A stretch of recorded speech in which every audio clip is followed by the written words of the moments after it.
Singapore's Football Association says they are continuing to work closely with both domestic and international authorities. A betting syndicate from the country is accused of coordinating a global match-fixing operation. Europol revealed on Monday that 380 professional football matches across Europe and a further 300 in other continents had been fixed. The EU's intelligence sharing agency claimed 425 players, referees and match officials were involved.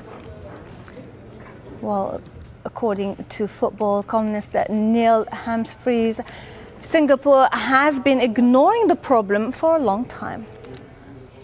Only one national newspaper in Singapore put it on their front page today, whereas in the West, UK and parts of Europe, it was front and back pages everywhere.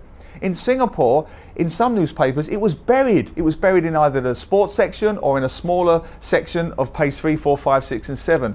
For some strange reason, because gambling and football betting and match fixing, sadly, is so deeply entrenched in the Asian DNA in this part of the world that most people just shrug their shoulders and accept that it's normal. And as I'm talking to you now, we're still waiting for an official reaction from the police. But there are alleged, I stress alleged, suspects who have been living in Singapore for some time.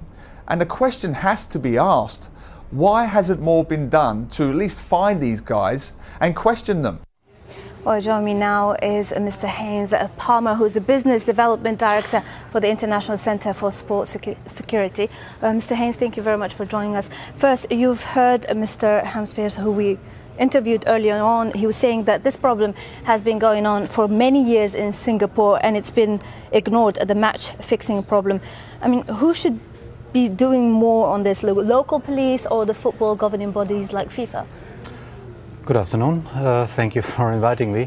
I think, first of all, we must say it's a very complex case and it goes all over the world. It's a global case. It's not about Singapore, it's not about Europe, it's not about Asia. It's a global problem and therefore it must also be seen as global activity. That means all the organizations all over the world have to sit together to discuss it and to investigate in the best possible way. In this case, of course, we know that's Singapore Syndicate and the difficulties with the legislation. What are the guys doing? They're fixing matches, not in Singapore. They're fixing matches maybe in Austria, in Croatia, in Germany, in UK.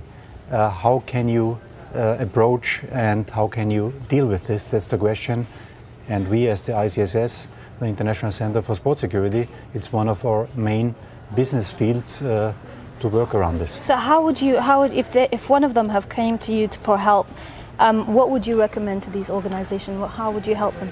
Yeah, first of all, our Director for Sports Integrity, Mr. Chris Eaton, who was the former head of security of FIFA, he has worked in these fields over the last 2.5 years, and he knows almost everything.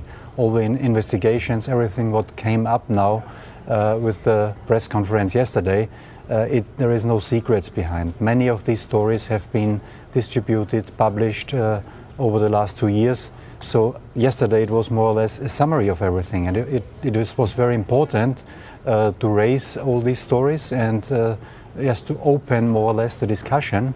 And what would we have done? Yes, please come. We can advise you. We can give you some feedback on the past, but what is even more important, how to go into the future, because that's something for the future of our children, of the integrity of sports. And that's the case. We have to step in, and we are working on programs. We have developed over the last year many activities and programs, and whoever has a problem with can approach us. Okay. This investigation that the Europol have conducted has been going on for 18 months. How much of a concern is it to you that FIFA, UEFA and the English FA that have no clue about the investigation, have just found out about it on Monday? That's of course not the case. They know about, as I just said, Chris Eaton, as the former head of security of FIFA, he started for FIFA to investigate. He investigated the South African case of match fixing before the World Cup. So there is a lot of knowledge, but of course the investigators, and in this case Europol, they gathered all the information over a period of some 2-3 years now, and now they came out with a more or less with a result, with numbers, with figures saying 425 players, referees, officials are involved. So of course the organizations know about. FIFA has a security department with a focus on integrity. UEFA has an integrity unit. The Premier League and the FA in England, they are all aware, and now I think it's very important that we follow up in a partnership. All have to come together, and we have a good opportunity on the 18th and 19th of March here in Doha. We are going to organize Securing Sport, a big conference.